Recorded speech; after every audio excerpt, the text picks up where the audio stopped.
আমরা বেশিরভাগ মানুষ রমজান মাসে ফজরের নামাজ পড়ে এসে ঘুম দেই। আপনার যদি রাতে ঘুম না পুরে আবার দিনে ডিউটি থাকে, ঘুম একটু যদি যাওয়াই লাগে, তো ফজরের পর পর ঘুমাবেন না। আলহামদুলিল্লাহ, আমাদের বাসায় আমরা এটার প্র্যাকটিসটা প্রতি বছর খুব হার্ডলি করার চেষ্টা করি। ফজরের পর পর কোনো ঘুম নেই, ফজরের পর একটা কোরআন তেলাওয়াত করেন। প্রথম প্রথম চোখ ভেঙে আসবে, কারণ আপনি ভোর রাতে উঠছেন, অভ্যাস নাই। তো যাতে চোখে ঘুম না আসে সেজন্য নানান বুদ্ধি বাইর করে ঘুম দূর করেন, একটু উঠবস করেন।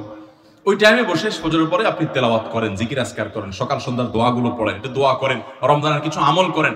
এশরাকের নামাজের ওয়াক্ত হয়ে গেছে, 2 রাকাত নামাজ পড়ে এরপর আপনি পারলে দরকার হলে শুয়ে যান, কিন্তু ফজরের পর পর শুয়ে যাবেন না। এটা একটা ভুল, কারণ নবী করিম সাল্লাল্লাহু আলাইহি সাল্লাম সকালের এই সময়টার জন্য দোয়া করেছেন, আল্লাহুম্মা বারিক লি উম্মতি ফি বুকুরিহা, আল্লাহ আমার উম্মতের জন্য সকালের সময়টাতে বরকত দান করুন। আর ওই সময় আপনি ঘুমায় থাকছেন। তো রমজান মাসে আমরা এটা একটা ভুল করি, এটা আমরা করব না যথাসম্ভব। অনেকে রমজান মাসে সাহারির খাবার এমন ভাবে খায়, এক সময় আমরা দেখেছি ছোটবেলায় যে অনেক মুরব্বীরা আছেন রাত 12টা 11টার দিকে উঠে সাহারি খেয়ে তারপর শুয়ে পড়েন। এটা যেমন একটা ভুল ছিল, সাহারি হলো শেষের দিকে খাওয়া উত্তম, ওনারা খাইতেন আগে। অতিরিক্ত সতর্ক যেটাকে বলে, এত আগে কেন খায়? যে শেষের দিকে খাইলে রোজা হয় না, না হয়, জন্য 12টার সময় 4-5 ঘন্টা আগে খাইয়া ধুয়ে দিলাম। এটা হলো বেশি সতর্ক হওয়া। বেশি সতর্ক হওয়া বুঝেন? এক লোক দোতলায় শুয়ে আছে ফ্লোরে, তো একটু পর পর মাথা উপরের দিকে উঠে ফেলতেছে। কেউ জিজ্ঞাসা করলো, কি ব্যাপার, তুমি কি এমন কেন করতেছো? ফ্লোরে শুয়ে আসো চিত হয়ে, একটু পর মাথা উঠাও কেন? তো লোকটা বললো, নিচের ফ্লোরে একজনে সুই সুতা দিয়ে কাপড় সিলাই দিছে, এইভাবে সেলাই করে টান দেন উপর দিকে। তো বলে যে সতর্ক থাকতে তো দোষ নাই, যদি ফ্লোর ভেদ করে আমার মাথা লাগে, এই জন্য মাথা উঠে ফেলতেছে। তো এটা অতিরিক্ত সতর্কতা হলো না? সতর্কতা ভালো, কিন্তু অতি সতর্কতা ভালো না। সাহারি অনেকে রাত 12টা 1টার সময় খান, এটা হলো অতিরিক্ত সতর্কতা। এত বেশি ভালো না, এত অতিরিক্ত সতর্ক হওয়া বরং নিষেধ। হাদিসে নবী সাল্লাল্লাহু আলাইহি ওয়াসাল্লাম আমাদেরকে সাহারি শেষের দিকে খেতে বলেছেন। এখন আরেকটা ভুল হলো, অনেকে সাহারি এত শেষে খান যে মুয়াজ্জিনের সাথে ওনার কম্পিটিশন হয়। মুয়াজ্জিন মাইক ধরে মাইকের সামনে দাঁড়ায়, মুয়াজ্জিন ঘড়ির দিকে তাকাইতে তাকে টিক টিক টিক টিক আগাইতেছে কাটা। মুয়াজ্জিন প্রস্তুতি নিচ্ছে যে আল্লাহু আকবার করে হাঁক দিবে, আর উনিও ওইদিকে প্লেট হাতে গ্লাস হাতে খাবার খাচ্ছেন, ধুমায়া খাচ্ছেন, এবং কম্পিটিশনে লিপ্ত হয়েছেন যে মুয়াজ্জিন আগে আল্লাহু আকবার বলে না, তিনি আগে গিলে শেষ করেন। এরকম কম্পিটিশন হয় কি হয় না? বেশিরভাগ লোক, বিশেষ করে আমাদের যে কোনো কাজে আমরা একেবারে শেষ মুহূর্ত পর্যন্ত না ঠেকাতে ভালো লাগে না। এই যে একদম আজান হওয়ার আগ মুহূর্ত পর্যন্ত খেতে থাকা, অনেক সময় দেখা যায় যে ভেতরে যেতে যাচ্ছে আজান পড়তেছে, এখনো আমার গলার নিচেও নামে না, এদিকে আল্লাহু আকবার শুরু করে দিছি, আল্লাহু আকবার শুরু করতেছে, তখনও চাপাই দিছি, এবার ফালাই দিছি।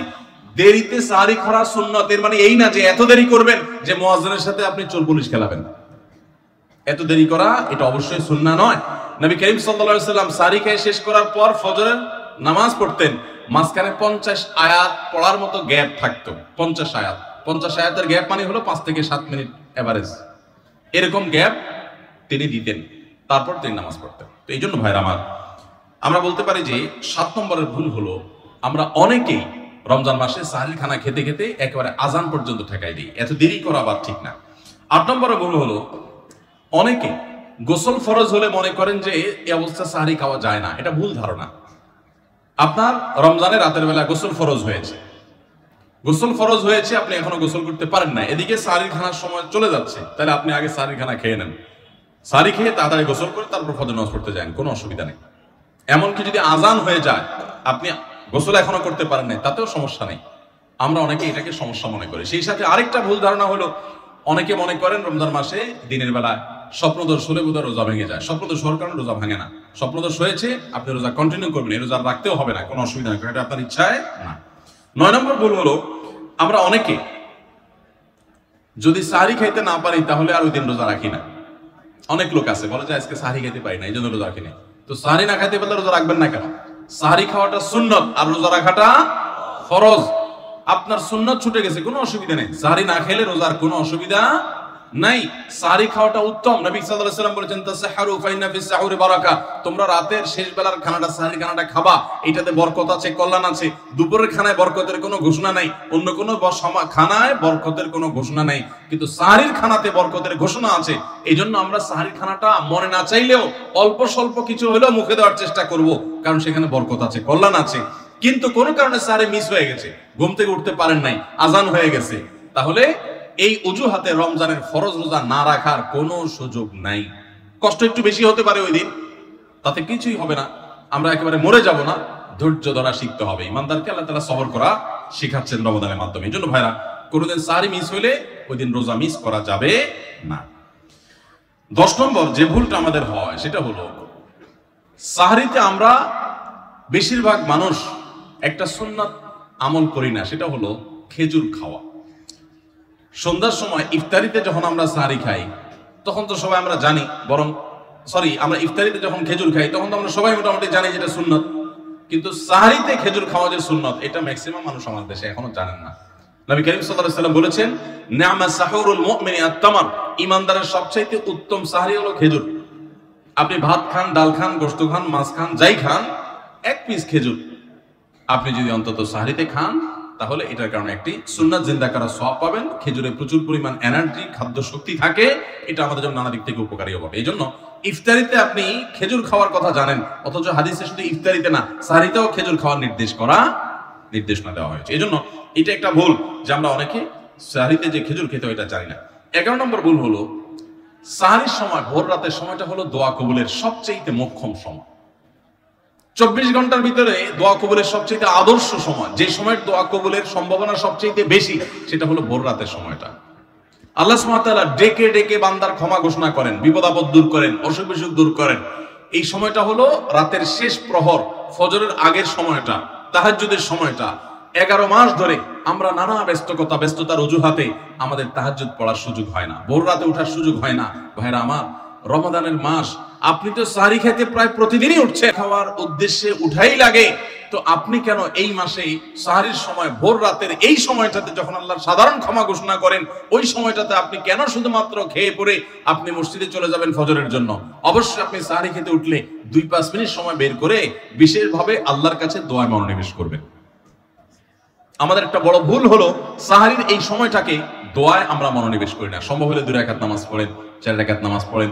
সেটা যদি না পারেন তো সাহরির খানা শেষে অথবা আগে আপনি আপনার রুমে গিয়ে লাইট বন্ধ করে নিরিবিলি জায়গায় একটু আল্লাহর কাছে হাত তুলে একটু চোখের পানি ফেলে চান, দোয়া করেন। দোয়ার এই সুযোগটা 11 মাস আপনি পান না, রমজান মাসে সাহরির উসিলায় পেয়েছেন, তো আপনি সেই সুযোগটা কেন হাতছাড়া করবেন? আমি বিনয়ের সাথে বলতে চাই, একজন মানুষের জন্য আমরা এই সুযোগটা হাতছাড়া না করি। আমি পারতপক্ষে কোনোদিন এই সুযোগটা হাতছাড়া করি না ভাইরা। যেদিন কিছুই করতে পারি না, ওইরকম দোয়া করার সময় হয়তো নাই, কোনো কারণে দেরি হয়ে গেছে উঠতে, ওই দিন খাইতে খাইতে মনে মনে দোয়া করার চেষ্টা করি, প্লেটটা ধুইতে দোয়া করার চেষ্টা করি। কারণ মুয়াজ্জিন ফজরের আজান যখন দেন, ওয়াক্ত যখন হয়, তার আগ মুহূর্ত পর্যন্ত আল্লাহ তাআলা দুনিয়ার আসমানে এসে তারপরে বান্দাকে ডেকে ডেকে বলেন, আল্লাহ মিন মুবতালান, তোমাদের মধ্যে কেউ কি অসুস্থ আছো, ফাআফিয়াহু, আমি তাকে সুস্থতা দান করব। আল্লাহ মিন মুস্তাগফিরিন ফাগফিরালাহ, তোমাদের মধ্যে কেউ কি আছো ক্ষমা প্রার্থনাকারী, আমি তাকে ক্ষমা করে দিব। এভাবে ডেকে ডেকে আল্লাহ তাআলা দিতে থাকেন। টোটাল 24 ঘন্টার মধ্যে যেই সময়টার দোয়া ফেরত দেয়া হয় না, যেই সময়টার দোয়া মিস হওয়ার সম্ভাবনা খুবই কম, আপনার দোয়ার বেসিক শর্তগুলো ঠিক থাকলে এই দোয়া কবুল হওয়ার সম্ভাবনা জোরালো, সেই সময়টা হলো ভোর রাতের সময়টা। রমজান মাসে এই সময়টাতে দোয়ার যে সুযোগ তৈরি হয়, দোয়ার যে বিশাল সুযোগ আপনি পান, এই সুযোগটা হাতছাড়া করে আপনি শুধুমাত্র খেয়ে দিয়ে এই সময়টাকে পার করে দেন, এটা কখনো বুদ্ধিমানের কাজ হতে পারে না। এই জন্য রমজান মাসের ভুলগুলোর মধ্যে থেকে একটা হলো যে সাহরির সময়টাতে, ভোর রাতের সময়টাতে, দোয়া কবুলের গুরুত্বপূর্ণ সময়টাতে আমরা দোয়া তো করি না। অনেকে ওই সময় আজকাল সাহরি পার্টি বের করেছেন, তামাশা বের করেছেন, অনেকে টেলিভিশনে প্রোগ্রাম দেখেন, কোন চ্যানেলে সাহরির সময়ের কোন প্রোগ্রাম আমরাও মাঝে মধ্যে, এগুলো আগে রেকর্ড করা থাকে। সাহরির সময় আমরা টেলিভিশনে প্রোগ্রাম করতে যাই না, আগে রেকর্ড করা থাকে, সেগুলো চলে। এগুলো হলো তাদের জন্য যারা টেলিভিশনে হারাম জিনিস দেখবে, ওই টাইমটাতে সে যেন হারাম জিনিস না দেখে ভালো কিছু দেখে।